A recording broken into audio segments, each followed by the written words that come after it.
Hello everyone, I am सुगम। Welcome back.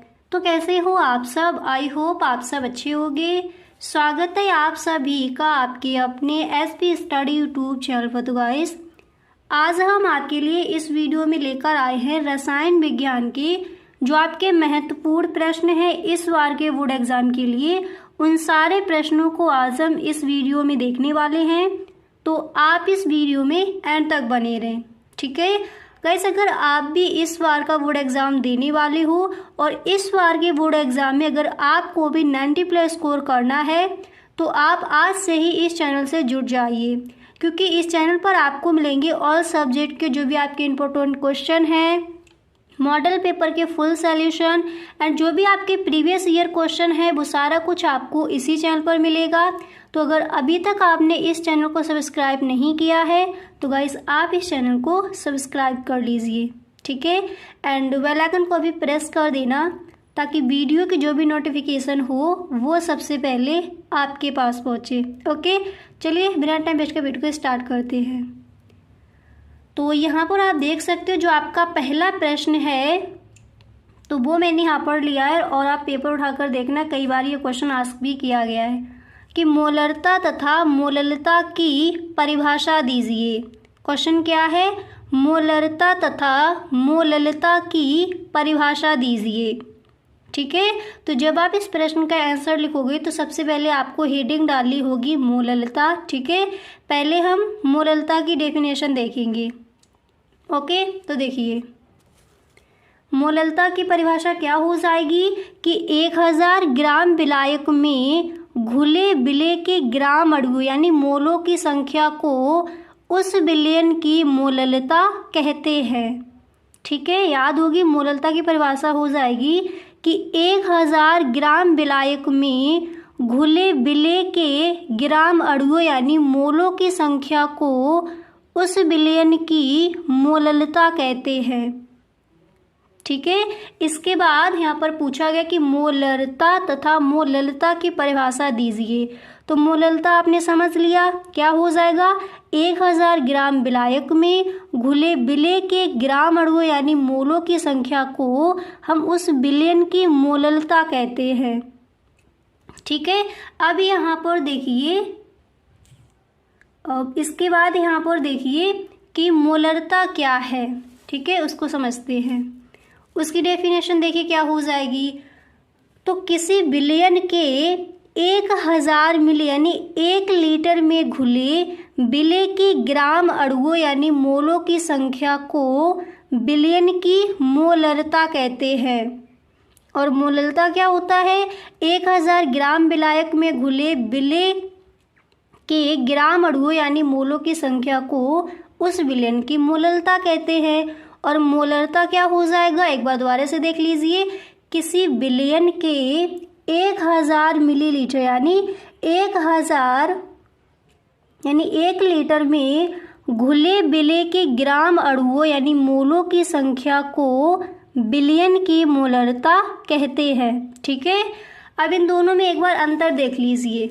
Okay, इन दोनों में एक बार अंतर देख लीजिए कि मोललता और मोलरता में क्या अंतर है, ठीक है, उसको समझते हैं। तो यहाँ पर देखिए इसके अंतर क्या हो जाएगा। मोललता ताप के साथ परिवर्तित नहीं होती जबकि मोलरता ताप के साथ परिवर्तित होती है। जब आप इनकी परिभाषाएं दोगे तो आपको एक अंतर भी बता देना है, ठीक है, इनमें क्या डिफरेंस है। तो समझ लिया, मोललता ताप के साथ परिवर्तित नहीं होती जबकि मोलरता ताप के साथ परिवर्तित होती है। तो मोलरता तथा मोललता की परिभाषा क्या होगी? आई होप अच्छे से आपको यहाँ पर याद भी हो गया होगा, ठीक है। अब इसके बाद नेक्स्ट देखते हैं। अब यहाँ पर देखिए जो आपका अगला प्रश्न है, नेक्स्ट क्वेश्चन है आपका, वो क्या दिया गया है उसको देखते हैं। ओके, तो देखिए नेक्स्ट जो प्रश्न है तो वो यहाँ पर दिया गया है कि एक उदाहरण द्वारा अर्धशैल की व्याख्या कीजिए। कई बार ये क्वेश्चन बोर्ड एग्जाम में आस्क किया गया है, अर्धशैल क्या है, इसकी व्याख्या कीजिए। तो अच्छे से आप यहीं पर समझ लीजिए कि अर्धशैल आखिर है क्या। ठीक है, क्वेश्चन आपका इस तरह से आस्क किया जाएगा कि एक उदाहरण द्वारा अर्धशैल की व्याख्या कीजिए।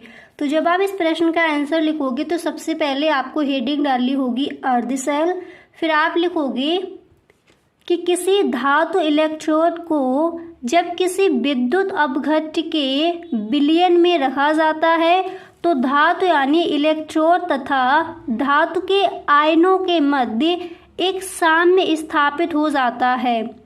ठीक है, इसके बाद आपको लिखना है कि साम्य की इस युक्ति को अर्धशैल कहते हैं। समझ आ गया अर्धशैल क्या है?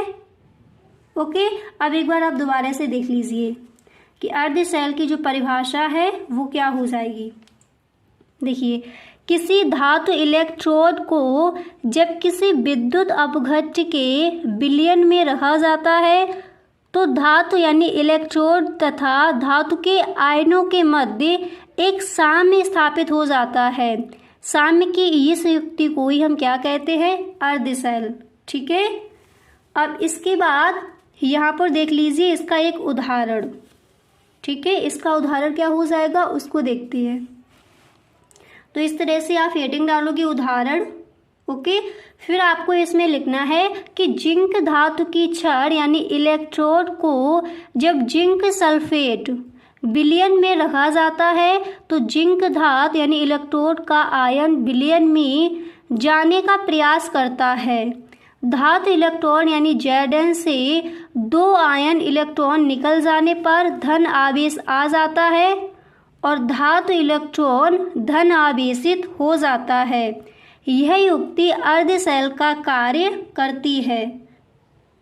समझ आ गया कि इसका उदाहरण क्या हो जाएगा? अब एक बार इसको दोबारा से देख लीजिए। ठीक है, देखिए, जिंक धातु की छड़ इलेक्ट्रोड को जब जिंक सल्फेट विलयन में रखा जाता है तो जिंक धातु का आयन विलयन में जाने का प्रयास करता है। धातु इलेक्ट्रोड यानी Zn से 2 आयन निकल जाने पर धन आवेश आ जाता है और धातु इलेक्ट्रॉन धन आवेशित हो जाता है। यह युक्ति अर्धशैल का कार्य करती है। अब यहाँ पर नीचे देखिए, आप यहाँ पर आपको समझ आ जाएगा। देखिए, फिर आपको इस तरह से इसकी जो रिएक्शन है वो इस तरह से आपको लिखकर बता देनी है। ठीक है, इसको देखिए, फिर आप इसका उदाहरण एक बार पढ़िए, अच्छे से आपको क्लियर हो जाएगा। तो आपको समझ आ गया कि अर्धशैल क्या है। देखिए, किसी धातु इलेक्ट्रोड को जब किसी विद्युत अपघट्य के विलयन में रखा जाता है तो धातु के आयनों के मध्य एक साम्य स्थापित हो जाता है। साम्य की इस युक्ति को ही हम अर्धशैल कहते हैं। इसका उदाहरण क्या हो जाएगा? हमने देख लिया कि जिंक धातु की छड़ को जब जिंक सल्फेट, ठीक है, विलयन में रखा जाता है तो जिंक धातु का आयन विलयन में जाने का प्रयास करता है। धातु इलेक्ट्रोड से 2 आयन Zn के 2 आयन निकल जाने पर धन आवेश आ जाता है और धातु इलेक्ट्रॉन धन आवेशित हो जाता है। यह युक्ति अर्धशैल का कार्य करती है। ठीक है, इस तरह से आप बोर्ड एग्जाम में ये लिख कर आओगे। क्लियर? इसके बाद यहाँ पर जो आपका थर्ड क्वेश्चन है वो यहाँ पर दिया गया है, एक बार आप देख लीजिए। तीसरा प्रश्न है कि अभिक्रिया के वेग से आप क्या समझते हैं, समझाइए। ठीक है, अभिक्रिया के वेग से आप क्या समझते हैं, समझाइए। तो इसको देखते हैं। तो जब आप इस प्रश्न का आंसर लिखोगे तो बीच में आपको हेडिंग डालनी है अभिक्रिया का वेग, इस तरह से। ठीक है, एंड इसके बाद आप लिखोगे कि वह दर जिस पर समय के साथ साथ अभिकारक पदार्थों का सांद्रण परिवर्तित होता है अभिक्रिया का वेग कहलाता है। समझ आ गया अभिक्रिया का वेग क्या है या फिर अभिक्रिया के वेग का अर्थ क्या है? देखिए, वह दर जिस पर समय के साथ साथ अभिकारक पदार्थों का सांद्रण परिवर्तित होता है अभिक्रिया का वेग कहलाता है। फिर इसके बाद आप लिखोगे, इसके बाद देखिए यहाँ पर आपको एक लाइन छोड़ देनी है यहाँ तक। ठीक है, इसका अर्थ लिखने के बाद आप एक लाइन छोड़ोगे, फिर नीचे से आपको लिखना है यदि सूक्ष्म अंतराल dt में अभिकारक के dx मोल उत्पाद में परिवर्तित हो तो, फिर आपको एक लाइन छोड़नी है, फिर आप लिखोगे अभिक्रिया का वेग क्या हो जाएगा, dx अपॉन dt। ठीक है, यदि सूक्ष्म अंतराल dt में अभिकारक के dx मोल उत्पाद में परिवर्तित होते हों तो अभिक्रिया का वेग क्या हो जाएगा, dx अपॉन dt। फिर इसके बाद आपको लाइन छोड़नी है, फिर आप लिखोगे, देखिए इसके बाद आपको एक लाइन छोड़कर फिर लिखना है, यदि अंतराल dt में अभिकारक के dc मोल शेष रहते हों तो अभिक्रिया का वेग क्या हो जाएगा, माने dc अपॉन dt। ठीक है, तो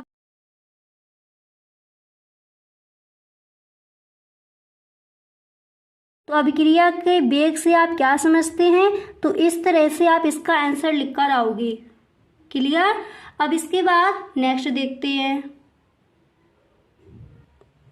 अब इसके बाद देखिए यहाँ पर जो आपका अगला प्रश्न है, जो नेक्स्ट प्रश्न है, तो वो यहाँ पर दिया गया है कि तात्क्षणिक वेग क्या है, आप इसे कैसे ज्ञात करेंगे।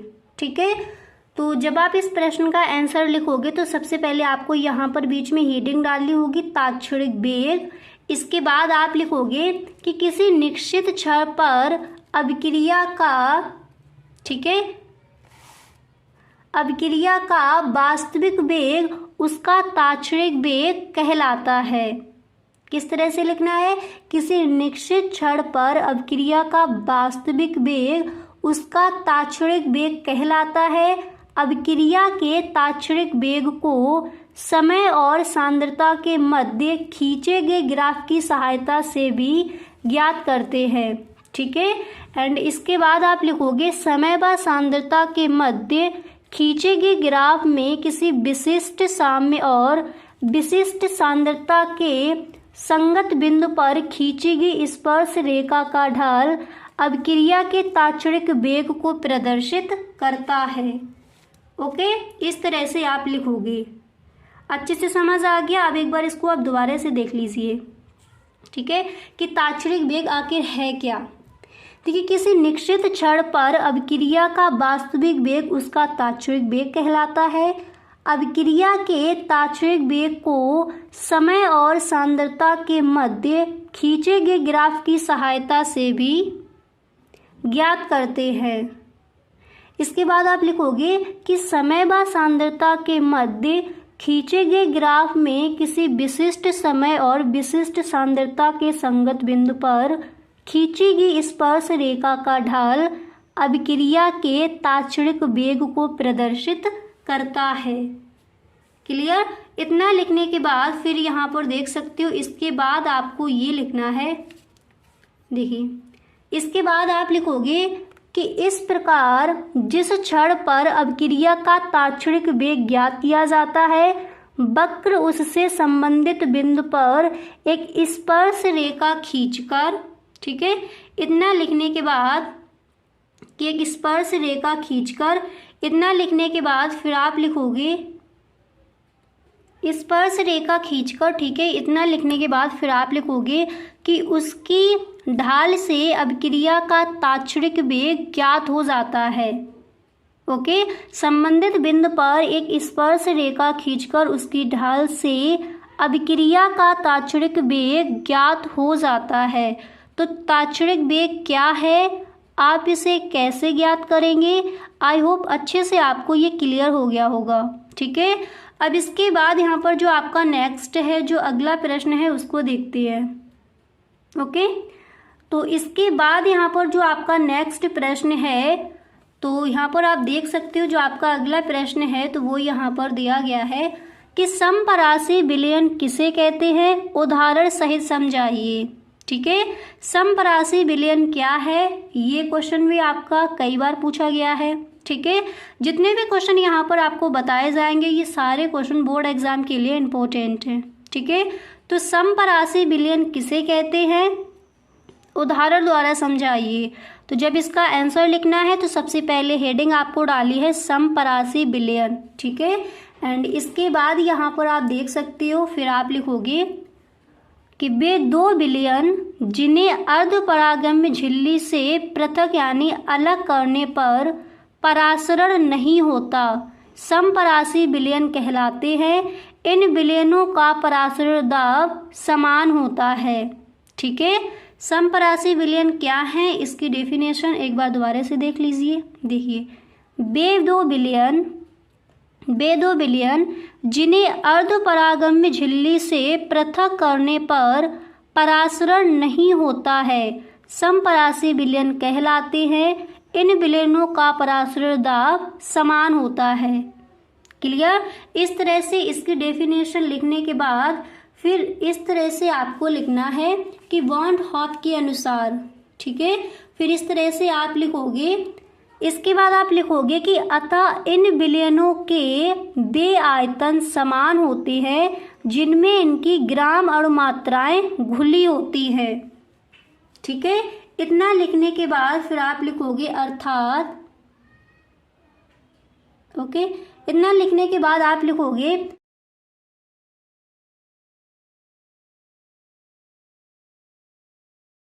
अर्थात समपरासी विलयनों की आणविक सांद्रता समान होती है। ठीक है, इसके बाद आपको नेक्स्ट हेडिंग डालनी है उदाहरण। ओके, अगली हेडिंग आप क्या डालोगे, उदाहरण आपको हेडिंग डालनी है। फिर उसके बाद देखिए, उदाहरण हेडिंग डालने के बाद फिर यहाँ पर आप इस तरह से आपको लिखना है। उदाहरण हेडिंग डालने के बाद आप लिखोगे कि लाल रुधिर कणिकाओं तथा 0.16 एम नमक का विलयन समपरासी होता है। अतः लाल रुधिर कणिकाओं को इस विलयन में रखने पर वे प्रभावित नहीं होती हैं। ठीक है, तो समपरासी विलयन किसे कहते हैं, इसका एक उदाहरण दीजिए। तो आप इस प्रश्न का जो आंसर है वो आप इस तरह से लिख कर आओगे। ठीक है, अच्छे से क्लियर हो गया। अब इसके बाद जो आपका नेक्स्ट प्रश्न है उसको देखते हैं। तो आपने देख लिया फर्स्ट प्रश्न क्या था कि मोलरता तथा मोललता की परिभाषा दीजिए। इसके बाद नेक्स्ट आपने देखा कि एक उदाहरण द्वारा अर्ध सेल की व्याख्या कीजिए। इसके बाद नेक्स्ट प्रश्न था कि अपक्रिया के वेग से आप क्या समझते हैं, समझाइए। नेक्स्ट था ताक्षणिक वेग क्या है, आप इसे कैसे ज्ञात करेंगे। इसके बाद अगला प्रश्न है कि समपरासी विलयन किसे कहते हैं, उदाहरण द्वारा समझाइए। तो वो हमने यहाँ पर समझ लिया है। ठीक है, अब इसके बाद अगला प्रश्न देखते हैं। इसके बाद यहाँ पर आप देख सकते हो जो आपका नेक्स्ट प्रश्न है, तो वो मैंने यहाँ पर लिया है कि शून्य कोट की अपक्रिया को उदाहरण द्वारा समझाइए। ठीक है, शून्य कोट की अपक्रिया क्या है, इसका आपको उदाहरण देना है। ठीक है, तो जब आप इस प्रश्न का आंसर लिखोगे तो सबसे पहले आपकी हेडिंग क्या पड़ेगी, शून्य कोट की अभिक्रिया। ठीक है, शून्य कोट की अभिक्रिया क्या है, सबसे पहले वो आपको यहाँ पर लिखना है। तो आप देख सकते हो, देखिए आप लिखोगे कि वह अभिक्रिया जिसकी प्रगति में अभिकारक के किसी भी अणु का सांद्रण परिवर्तित नहीं होता है, अर्थात जिसका वेग अभिकारक के सांद्रण पर निर्भर नहीं करता, शून्य कोट की अभिक्रिया कहलाती है। ठीक है, शून्य कोट की अभिक्रिया क्या है आपको समझ आ गया। अब एक बार इसको दोबारा से देखिए। ओके, देखिए वह अभिक्रिया जिसकी प्रगति में अभिकारक के किसी भी अणु का सांद्रण परिवर्तित नहीं होता है, अर्थात जिसका वेग अभिकारक के सांद्रण पर निर्भर नहीं करता है, शून्य कोट की अभिक्रिया कहलाती है। ठीक है, इस तरह से आप लिखोगे शून्य कोट की अभिक्रिया। इसके बाद फिर देखिए आप इस तरह से लिखोगे। देखिए यहाँ पर फिर आप लिखोगे कि माना कि कोई अभिक्रिया निम्नलिखित प्रकार से है। क्या लिखना है, ए, इसके बाद एरो लगाओगे, इसके बाद आप लिखोगे B+C। इसका वेग ए शून्य हो तो यह शून्य कोट की अभिक्रिया होगी। ठीक है, यदि इसका वेग अनुपाती ए शून्य हो तो यह शून्य कोट की अभिक्रिया होगी। तो अगर आपसे सिर्फ इतना पूछा जाए कि शून्य कोट की अभिक्रिया को समझाइए, तो आप इतना ही लिख कर आओगे AB+C। इसके बाद यदि इसका वेग अनुक्रांतपाती A शून्य हो तो यह शून्य कोटि की अभिक्रिया होगी। और जो इसकी परिभाषा थी वो यहाँ पर आपने समझ ली। ठीक है, इस तरह से आप लिखोगे। अगर आपका क्वेश्चन इस तरह से पूछा जाए कि शून्य कोटि की अभिक्रिया को उदाहरण द्वारा समझाइए, तो फिर यहाँ पर आपको उदाहरण भी लिखना होगा। ठीक है, इसका उदाहरण क्या हो जाएगा, अब वो यहाँ पर आप देख लीजिए। तो यहाँ पर देखिए जिसका उदाहरण है वो आपको किस तरह से लिखना है, इसको देख लीजिए। ठीक है, उदाहरण हेडिंग डालोगे, फिर आप लिखोगे कि सूर्य के प्रकाश की उपस्थिति में H2 व Cl2 का संयोग। ठीक है, फिर आपको इस तरह से एक रिएक्शन करके दिखा देना है कि H2 + Cl2, इस तरह से एरो लगाना है। सूर्य का प्रकाश उधर क्या हो जाएगा 2HCl। ठीक है, अब इसके बाद यहाँ पर जो आपका अगला प्रश्न है उसको देखते हैं। तो अच्छे से आपको क्लियर हो गया कि शून्य कोटि की अभिक्रिया क्या होती है और इसका उदाहरण आपको किस तरह से लिखना है। ठीक है, इसके बाद नेक्स्ट जो प्रश्न है तो वो यहाँ पर दिया गया है कि टेफ्लॉन के 2 उपयोग लिखिए। क्वेश्चन क्या है, टेफ्लॉन के 2 उपयोग लिखिए। ठीक है, तो सबसे पहले आप इस तरह से हेडिंग डालोगे टेफ्लॉन के उपयोग। इसके बाद यहाँ पर देखिए आप लिखोगे कि टेफ्लॉन के 2 उपयोग इस प्रकार हैं। इसके बाद फर्स्ट पॉइंट डालकर आपको लिखना है कि खाना बनाने वाले बर्तनों की सतह को नॉन स्टिक बनाने में। ठीक है, ये हो गया इसका फर्स्ट उपयोग। सेकंड पॉइंट डालकर फिर यहाँ पर आप लिखोगे कि सील व गैस्केट्स बनाने के लिए जो बहुत उच्च ताप पर दाब व प्रतिरोध करती है में किया जाता है। किसका उपयोग, टेफ्लॉन का। ठीक है, तो आज मैंने यहाँ पर आपको बता दिए जो आपके इम्पोर्टेंट क्वेश्चन हैं इस बार के बोर्ड एग्जाम के लिए, उनके बारे में इस वीडियो में हमने डिस्कस किया। ठीक है,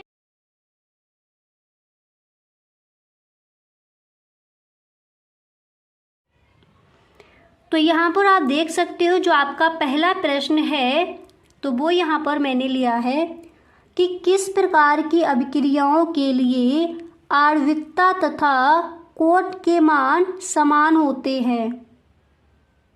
क्वेश्चन क्या है, किस प्रकार की अभिक्रियाओं के लिए आणविकता तथा कोट के मान समान होते हैं। इस तरह से आपसे क्वेश्चन आज किया जाएगा, तो इसको आप अच्छे से तैयार कर लीजिए। अब गाइस यहाँ पर आपको जितने भी प्रश्न बताए जाए, अगर उन सारे प्रश्नों के आपको आंसर चाहिए हो तो please tell me in the comment box. Okay, आप हमें कमेंट बॉक्स में बताएं। नेक्स्ट वीडियो में जितने भी यहाँ पर प्रश्न आपको बताए जाएंगे उन सारे प्रश्नों के आंसर आपको मिल जाएंगे। ठीक है, तो प्रश्न क्या है कि किस प्रकार की अभिक्रियाओं के लिए आणविकता तथा कोट के मान समान होते हैं। फर्स्ट क्वेश्चन ये है, इसको आप तैयार करेंगे। एंड इसके बाद यहाँ पर जो आपका अगला प्रश्न है तो आप देख सकते हो, नेक्स्ट आपको ये तैयार कर लेना है कि भारानुसार 30% ग्लिसरॉल C3H8O3 के जलीय विलयन में ग्लिसरॉल के मोल अंश की गणना कीजिए। अब ये जो आपके न्यूमेरिकल है इनको आप अच्छे से देखिए, एक आपका पूछा जाएगा इनमें से। ठीक है, मोल अंश की गणना कीजिए, इस तरह का आपका एक आता है। इसके बाद यहाँ पर जो आपका अगला प्रश्न है वो आप देखिए। नेक्स्ट प्रश्न आपका ये है कि ताक्षणिक वेग क्या है, आप इसे कैसे ज्ञात करेंगे। ये जो क्वेश्चन है वेरी वेरी मोस्ट इम्पोर्टेंट है इस बार के बोर्ड एग्जाम के लिए। तो ताक्षणिक वेग क्या है, आप इसे कैसे ज्ञात करेंगे, इसको आपको तैयार कर लेना है। और किस प्रकार की अभिक्रियाओं के लिए आणविकता तथा कोट के मान समान होते हैं वो आपको समझाना है। ठीक है, फर्स्ट प्रश्न आपका ये है। अब इसके बाद यहाँ पर जो आपका नेक्स्ट है तो आप देख सकते हो अगला प्रश्न आप ये तैयार करेंगे। देखिए जितने भी प्रश्न यहाँ पर आपको बताए जाएं हर प्रश्न को आप लिखते चलिए। ठीक है, इसके बाद जो आपका नेक्स्ट है तो वो यहाँ पर दिया गया है कि क्लोरोबेंजीन की बेंजीन रिंग की एक प्रतिस्थापन अभिक्रिया का समीकरण दीजिए। क्वेश्चन क्या है, एक बार दोबारा से पढ़िए। तो प्रश्न आपका यहाँ पर है कि क्लोरोबेंजीन की बेंजीन रिंग की एक प्रतिस्थापन अभिक्रिया का समीकरण दीजिए। ठीक है, इसको आप तैयार कर लेंगे। एंड इसके बाद यहाँ पर जो आपका नेक्स्ट प्रश्न है तो वो यहाँ पर आप देख सकते हो, जो अगला प्रश्न है वो आपको ये तैयार कर लेना है। देखिए जो आपका नेक्स्ट प्रश्न है तो वो यहाँ पर दिया गया है कि प्रोपेनोइक अम्ल से एथिलएमीन बनाने की अभिक्रिया का नाम तथा संबंधित समीकरण लिखिए। क्वेश्चन क्या है, एक बार दोबारा से पढ़िए। प्रोपेनोइक अम्ल से एथिलएमीन बनाने की अभिक्रिया का नाम तथा संबंधित समीकरण लिखिए। ठीक है, इसको आप तैयार कर लेंगे। और इसके बाद जो अगला प्रश्न है वो देखिए। अब इसके बाद नेक्स्ट आपका यहाँ पर दिया गया है अगला प्रश्न कि उपसह संयोजन संख्या को उदाहरण द्वारा समझाइए। तो ये आपका वेरी मोस्ट इम्पोर्टेंट क्वेश्चन है, आप पेपर उठाकर देखना। कई बार ये प्रश्न बोर्ड एग्जाम में आस्क किया गया है कि उपसह संयोजन संख्या को उदाहरण द्वारा समझाइए, तो इसको भी आपको तैयार कर लेना है। ठीक है, और प्रोपेनोइक अम्ल से एथिलएमीन बनाने की अभिक्रिया का नाम तथा संबंधित समीकरण लिखिए। इस तरह से क्वेश्चन आपके आस्क किए जाते हैं, तो इनको भी आपको तैयार कर लेना है। इसके बाद यहाँ पर नेक्स्ट आपका दिया गया है, देखिए जो अगला प्रश्न है तो वो है कि ग्लूकोज का हाइड्रोक्सिलेमीन तथा ब्रोमीन जल से अभिक्रिया का रासायनिक समीकरण लिखिए। क्वेश्चन क्या है, ग्लूकोज का हाइड्रोक्सिलेमीन तथा ब्रोमीन जल से अभिक्रिया का रासायनिक समीकरण देना है आपको। ये भी इम्पोर्टेंट है, तैयार कर लीजिए। एंड इसके बाद जो नेक्स्ट प्रश्न है तो वो आप देख सकते हो। यहाँ पर जो आपका अगला प्रश्न है तो वो यहाँ पर दिया गया है। देखिए नेक्स्ट है कि नेल्सन समीकरण तथा रासायनिक सेलों में इसका एक अनुप्रयोग लिखिए। ये वाला जो प्रश्न है ये भी आपका वेरी मोस्ट इम्पोर्टेंट क्वेश्चन है, आपको सही ढंग से इसको भी तैयार कर लेना है। ठीक है, नेल्सन समीकरण तथा रासायनिक सेलों में इसका एक अनुप्रयोग लिखिए। अब देखिए गाइस, अगर आप इस बार का बोर्ड एग्जाम देने वाले हो और इस बार के बोर्ड एग्जाम में अगर आपको भी 90+ स्कोर करना है तो देखिए जो रसायन विज्ञान है उसका आपको एक बैरन मॉडल पेपर है, उसका फुल सॉल्यूशन आपको मिलेगा। नेक्स्ट वीडियो आपका आने वाला है, तो अगर अभी तक आपने चैनल को सब्सक्राइब नहीं किया है तो आप इस चैनल को सब्सक्राइब कर लीजिए, क्योंकि एक भी वीडियो आपसे छूटे ना। ठीक है, बेल आइकन को भी प्रेस कर देना ताकि वीडियो की जो भी नोटिफिकेशन हो सबसे पहले आपके पास पहुंचे। ठीक है, उस पेपर में आपको जो आपका बैरन मॉडल पेपर है उसका फुल सॉल्यूशन आपको मिलेगा। उसमें जितने भी इम्पोर्टेंट क्वेश्चन हैं, जो भी प्रश्न आपके पूछे जाएंगे इस बार के बोर्ड एग्जाम के लिए इम्पोर्टेंट है, वो सारे क्वेश्चन वहाँ पर आपको मिलेंगे। ठीक है, साथ में उनके आंसर भी, फुल सॉल्यूशन आपको मिलेगा। तो गाइस उस वीडियो को देखना आप बिल्कुल भी ना भूलें। ठीक है, तो क्वेश्चन आपको समझ में आ गया कि नेल्सन समीकरण तथा रासायनिक सेलों में इसका एक अनुप्रयोग लिखिए। ओके, इस प्रश्न को आपको तैयार कर लेना है। एंड इसके बाद यहाँ पर जो आपका नेक्स्ट प्रश्न है तो वो आप देख सकते हो। अगला जो प्रश्न है तो वो यहाँ पर दिया गया है कि सिड्बिक के प्रभावी परमाणु क्रमांक नियम की उदाहरण सहित व्याख्या कीजिए। सिड्बिक के प्रभावी परमाणु क्रमांक नियम की उदाहरण सहित व्याख्या कीजिए। ये प्रश्न आपको तैयार कर लेना है। ठीक है, तो गाइस अगर आप अभी तक इस वीडियो में बने हुए हो तो आई होप आपको ये वीडियो पसंद आ रहा होगा। अगर सच में ये वीडियो आपको पसंद आ रहा है तो आप इस वीडियो को एक लाइक ज़रूर कर दें। ठीक है, अब इसके बाद यहाँ पर जो आपका अगला प्रश्न है उसको देखते हैं। अब देखिए इसके बाद जो आपका नेक्स्ट है तो वो मैंने यहाँ पर लिया है, आप देख सकती हो। जो अगला प्रश्न है तो वो यहाँ पर दिया गया है कि डीएनए, देखिए ये जो आपका क्वेश्चन है इम्पोर्टेंट है, अच्छे से तैयार कर लीजिए। डीएनए तथा आरएनए में अंतर बताइए। डीएनए तथा आरएनए में अंतर बताइए। इस प्रश्न को भी आपको तैयार कर लेना है, इस बार के बोर्ड एग्जाम के लिए इम्पोर्टेंट है। ठीक है, तो आपको कौन कौन से ऐसे क्वेश्चन हैं जो आपको तैयार कर ही लेने हैं। तो देखिए, उपसंयोजन संख्या क्या है, उदाहरण द्वारा समझाइए। Very very most important question है उपसंयोजन संख्या। तात्क्षणिक वेग क्या है, इसको भी आप अच्छे से तैयार कर लीजिए। एंड जो आपका ये वाला प्रश्न दिया गया था कि निम्नलिखित समीकरण तथा रासायनिक शैलों में इसका क्या अनुप्रयोग है, ये भी आपका इस बार के बोर्ड एग्जाम के लिए very very most important question है। और आपको एक क्वेश्चन और तैयार कर लेना है, शून्य कोट की अभिक्रिया का व्यंजक। ठीक है, शून्य कोट की अभिक्रिया क्या है, इस तरह से भी क्वेश्चन आता है कि शून्य कोट की अभिक्रिया को उदाहरण द्वारा समझाइए।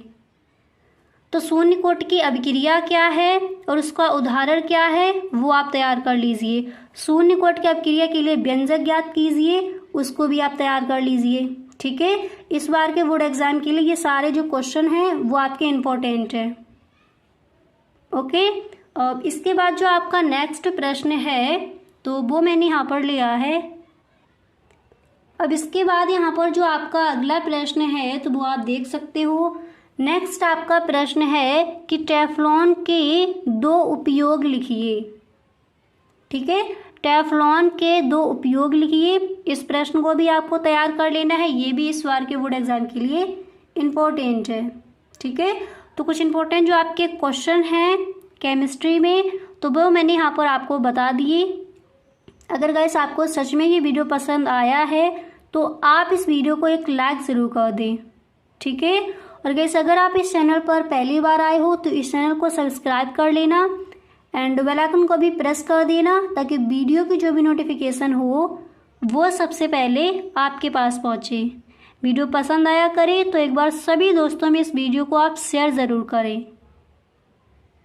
Okay, thank you so much.